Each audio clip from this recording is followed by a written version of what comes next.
Magandang araw po sa ating lahat. Ako po si Rochelle A. Sarmiento and ang itatakil ko po is under the Unit 2, Types of Entrepreneurial Activities. It is the Lesson 1, Retailing as an Entrepreneurial Activity. Ano nga po ba kapag sinabi na retailing? So, the term retailing refers to all forms of selling in small quantity directly to the consumers. The individual engaged in this activity is called a retailer. He or she serves as a link between the producers and the consumers. Ibig sabihin daw po ang retailing ay tumutukoy sa proseso ng pagbebenta ng mga produkto o services ng direkta sa mga consumer sa pamamagitan ng iba't ibang channel kagaya na lang ng brick and mortar store, even yung through online at iba pang uri ng pagbebenta. And kabilang din dito yung tulad ng sa merchandising, marketing, sales at customer services. Ang mga retailer ay maaari ring mula sa maliliit na negosyo hanggang sa yung tinatawag po natin na multinational corporation. And ang retail industry ay maaaring ginagampanan siya, malaki yung ginagampanan niya pagdating sa ekonomiya ng bansa dahil nga sa siya yung nagkokonekta sa mga producers ng mga goods and services hanggang dun sa end consumer. Yan. And we also have here the functions of retail stores and meron po tayong apat. Number one is each store caters to the needs of the general public and offers convenience as well. Ibig sabihin, idinisenyo niyo po ang bawat tindahan or iniayos siya sa paraang nakatutugon sa mga pangangailangan at kagustuhan ng karaniwang mamimili o yung pangkalahatang populasyon. And it suggests that the products, services, layout, and overall customer experience are intended to be accessible, useful, and satisfying for a wide range of people. So number two is they offer personalized services like gift wrapping or free delivery to nearby customers. Ibig sabihin, um, yung mga store or businesses na 'to is nag-o-offer sila or nagpo-provide sila ng additional customized services to their customers. Kagaya na nga lamang ng yung gift wrapping and yung free delivery.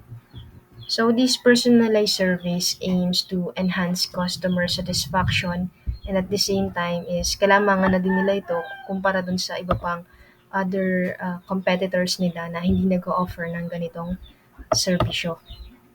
And number three is they offer a wide range of goods like medicines that do not need a doctor's prescription and common household items such as nails, wires, and pins. So this statement, it means that a store or a supplier is nagpo-provide sila ng diverse selection of products. Katulad na nga lamang po nung sa medicine. So, yung medicine na yun is can be purchased without a doctor's prescription and ang tawag po sa ganun is yung over-the-counter medications. And yung mga gamit naman na nabibili, gamit sa bahay like yung nails, wires, and pins. Ang ibig sabihin po nito is that this offering suggests that the place being described is a convenient one-stop shop where customers can purchase both health-related products and yung mga yun na nga po yung sa mga non-prescription medicines and yung typical household necessities like yung nails, wires, and pins. Sa number 4 naman is they are open every day from morning to evening and are usually located within or very close to the neighborhood. Ibig sabihin, uh, this statement means that it highlights that the business is accessible and convenient for the residents.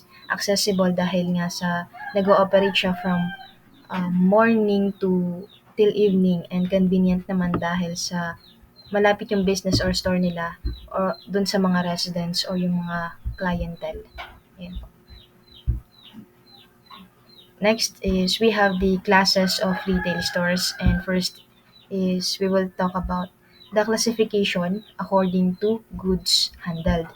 And meron din po tayo itong apat. Number one is yung general merchandise or sari-sari store.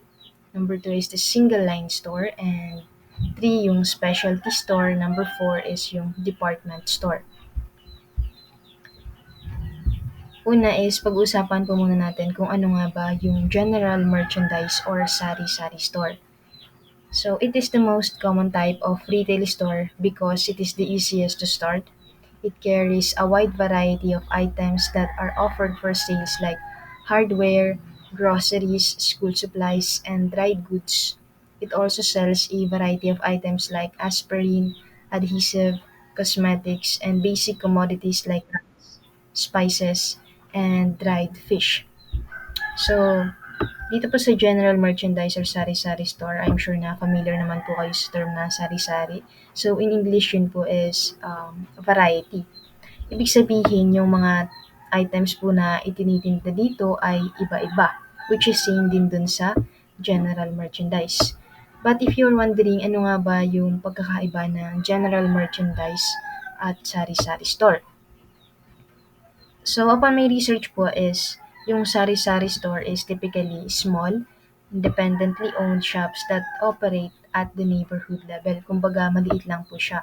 While yung general merchandise on the other hand is typically carries a broad range of goods, catering to the various needs of consumers, and kalimitan din siyang makikita sa urban or suburban areas. Kumbaga magkaiba man siya sa ibang aspect is uh, it provides pa rin na essential goods and convenience to the consumers. And next is we have number two is the single line store. So yung single line store po is it carries only one line of merchandise. It sells groceries, books, shoes, drugs, or food items. And the name of the individual line store usually identifies the line of the merchandise itself. Next is we have the specialty store. So specialty store is it sells only special product or items that are different from others. It provides high quality merchandise, a variety of good styles, high prices of products, and maximum service to consumers.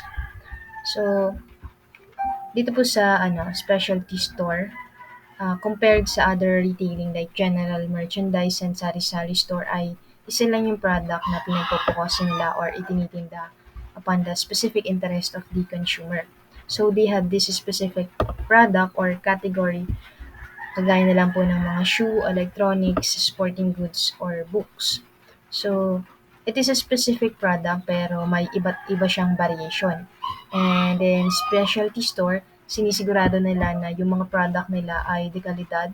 And it is also said na yung mga staff dito ay highly trained and knowledgeable enough as they can provide personalized advice and recommendations. So, yung single line store is also not for everyone dahil nga sa dekalidad yung mga tinda nila, ibig sabihin, mamahalin yung mga stuffs or products na binebenta nila dito. Yan. So, ang example din po ng sa specialty store ay yung sa Apple Store. Yun nga po yung sa mga electronics, particularly na yung sa mga Apple products like yung iPads, MacBooks, iPhones, and anything. Ayan. Number four is we have the department store. So yung department store is it is a retail store organized on a departmental basis and carried a wide variety of merchandise with dry goods as one of its major lines. It is usually housed under one roof. So yung department store is a large retail establishment that offers a wide variety of goods across multiple product categories organized into a separate departments within the same store. So these departments typically include yung mga clothing, um, home goods, cosmetics, electronics, toys, and more. So marami silang ino-offer. And yung department stores, it aims to provide a convenient one-stop shopping. Kumbaga, pag pumunta ka doon is almost nandun na lahat ng mga kakailanganin mo. So, ang example po ng well-known department stores here in the Philippines ay kasama dyan yung SM, yung Rustans, Robinsons, Landmark, Gaisano, Kultura, and iba pa. And fun fact lang po, yung uh, the largest department store in the Philippines is yung SM. Next is we will talk about yung classification naman po according to selling methods. And meron din tayong tatlo. Number one is yung traveling store. Number two is yung mail order house. And number three is yung automatic vending machine. First is yung traveling store. So, traveling store, ano naman siya? It is a mobile store that is further classified into two. So, meron po siyang dalawa. Number one is, letter A is yung peddling on foot. It is the method of house-to-house selling. The merchants may sell goods through the method of peddling on foot. So, ito yung mga nagtitinda kalimitan na nakikita natin na ano lang sila, nagbabahay-bahay at dala, sukbit-sukbit nila yung mga paninda nila. Letter B is yung store on wheels. Selling and push carts is only one form of peddling. Most push cart stores found in the cities and towns in our country sell foods, snacks, vegetables, and fruits. So, yan naman po yung makikita natin kalimitan sa kalsada, yung sa mga gilid-gilid na meron silang mga stall, mga carts na nagtitinda sila ng iba't iba pang mga paninda. And number two ay meron tayong mail order house. It is a store that sells its goods by mail. It sells to prospective customers letters and catalog containing illustrations, descriptions, and prices of different products and receives orders from the public through the mail. So yung mail order house po is a business that sells products directly through catalogs or yung online platforms. Customers place orders via mail, phone, or internet, and the products are then shipped to their addresses. So this model eliminates the need for physical retail stores, often offering a wide range of goods with the convenience of shopping from home. Ayan. So yun po yung goal ng mail order house na imbis na pumunta ka na ka pa dun sa physical store is pwede kang mag-order through yun nga yung mail. And sa panahon ngayon is ito yung sa online shop. Ganun. Meron po tong historical context. So it is said that mail order houses have a long history dating back to the 19th century when companies like Sears, Roebuck and Co. and Montgomery Ward became pioneers in the field.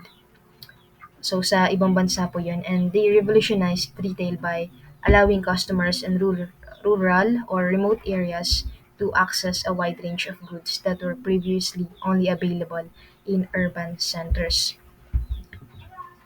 So kumbaga, nagkaroon po ng mail order house dahil, gusto nila magkaroon ng revolution wherein yung mga lugar, mga tao na nakatira sa lugar na, hindi gano'n naaabot ng mga products nila is dahil sa mail order is nagkaroon na din sila or nakaka-purchase or avail na rin sila. And it also has its modern adaptation. So yun na nga po yung sinabi ko kanina na through online puwedeng mag-order. So, ang example po ng famous mail order houses sa ibang bansa po 'to is yung sa Amazon, and para naman dito sa ating bansa is sa Philippines is yung Shopee, Lazada, and when it pertains dun sa use of catalogs, an example niya, ang puwede po nating ibigay dito is yung sa Ibon, wherein meron po silang binibigay na brochures and dun pipili tayo kung ano yung gusto nating orderin or bilhin. Number three is the automatic vending machine. It is the method of selling through the use of automatic machines. An example of this is the Vendo machine. A bottle of soft drinks automatically comes out as soon as a coin or paper bill is inserted into the slot. Music is also sold in this manner through the popular music video machine or videoke found in restaurants and shopping malls. So, ang automatic vending machine po ay isang self-service device na nagbibigay ng produkto or items kapag nakatanggap na 'to ng bayad. And ito na yung process wherein nag-ooperate siya once na nag-insert ka nga ng coins or anything like yung sa mga bills, credit cards, or even yung through mobile payment. And ang kagandahan nga sa vending machine ay hindi na niya kailangan yung human assistance or intervention. Kumbaga, automatic siya. And another thing is that it provides round-the-clock access to the products. Ibig sabihin, convenient siya for customers na nangangailangan ng quick purchase outside the regular store. Next is we will talk about the classification according to ownership. And meron po tayong 5. Number 1 is independent stores, number 2 is company stores, 3 is manufacturers outlet store, chain store, and lastly is yung consumers cooperative. First is yung independent stores. Here at independent stores, it is an independent store. It is controlled by its proprietor. It is the most common type of store. And in this type of store, the proprietor has a free hand in the management of the business. Dito sa independent store, the typical owner can be one person, a family, or a small group of partners wherein sila yung nagmamanage or handle ng store when it comes sa product selection, sa pricing, and yung customer services. And here at the independent store, the product that they are selling has its own specialization and uniqueness na nagsiseparate sa iba pa nilang competitors. So, particularly, the larger chain store. And yun din yung nag-a-attract sa customers para bumili sa kanila dahil nga sa bukod dun sa um, ano ano, bukod dun sa kalimitan din sa owner ng independent store is ano siya, marami siyang alam dun sa product na tinitinda nila. Kumbaga meron siyang deeper knowledge and makakapagbigay siya ng mga advice or any kind of recommendation doon sa consumers. Ayan. Next is yung company stores. So, a company store is one that is owned and operated by a manufacturing, lumbering, or mining company to provide goods for their employees. It is generally located in the place of work for the patronage of employees of the company. So, ang company store ay pagmamay-ari at kontrolado ng isang corporation or company. What they are selling here is the actual company's own product. And nag-o-offer sila ng merchandise gaya na lang ng branded apparel, equipment, or specialty items na related to the company's core business. In company store, they typically offer a comprehensive range of company's product. This includes the new releases, flagship items, and yung sometimes exclusive products na hindi available sa other retail channels. And strategically, ang ginagawa nila, tinatayo nila itong mga company stores na to dun sa high traffic areas. Kagaya na lang sa shopping malls, sa urban centers, or yung tourist destinations. And bakit? So, ano yun siya? For visibility and accessibility ng mga target consumers nila. And ang example po nito is, uh, ano rin po yung sa Apple Store, Nike, um, Disney Store, and ayan. So, marami pang iba. Next is yung manufacturer's outlet store. A factory outlet is a store owned by a manufacturing company and operated for the purpose of retailing the products of the company. Manufacturer's retail store is usually situated in a busy district away from the factory. So, ang manufacturer's outlet store ay kilala rin sa tawag na factory outlet stores or manufacturer direct stores. Dito sa manufacturer's outlet store ay more on direct sales sila. It is the manufacturers who sell the products directly to consumers. At dahil nga sa direct sale na to ay nag-result siya sa lower prices compared dun sa regular retail store. So sa pamamagitan nun, na-attract ang mga consumers na bumili dito primarily for the discounted prices that makes the outlet store popular for the destination for bargain hunters. And yung outlet stores can carry a wide range of products from the manufacturer's lineup, including clothing, footwear, accessories, home goods, and sometimes even electronics or furniture, depending on the manufacturer's offerings. And yun nga, sabi dyan, no, it is also located sa mga lugar na matao at visible sa mga target consumers. Next is yung chain store. Ayan. So, chain store consists of a group of stores handling similar merchandise and operated under single ownership and centralized management. It may be owned by an individual, a partnership, or a corporation whose principal business is retailing. So, ang chain stores it refers to retail establishments that are part of a group of stores operated under the same brand name and managed centrally by a parent company or corporation. So, ang example po ng chain stores is yung Walmart, Target, Starbucks, McDonald's, and CV's Pharmacy. So these stores are prominent in retail and services industries, known for their extensive networks, standardized operations, and strong brand identities that resonate or yung mga tumatak sa mga consumers, hindi lang sa Pilipinas, sa iba pang bansa, kundi worldwide. Number five, last is we have yung consumers cooperative. A cooperative is a business enterprise that acts as an agent or dealer for its members who are also the patrons. It provides consumer goods and services to members. Membership in the cooperative store is voluntary. Members are motivated by the spirit of mutual services and benefits realized through cooperation. They join together to form a business enterprise that they themselves own, control, and patronize. So dito sa consumers cooperative is meron din tayong types of consumers cooperative and meron tayong tatlo.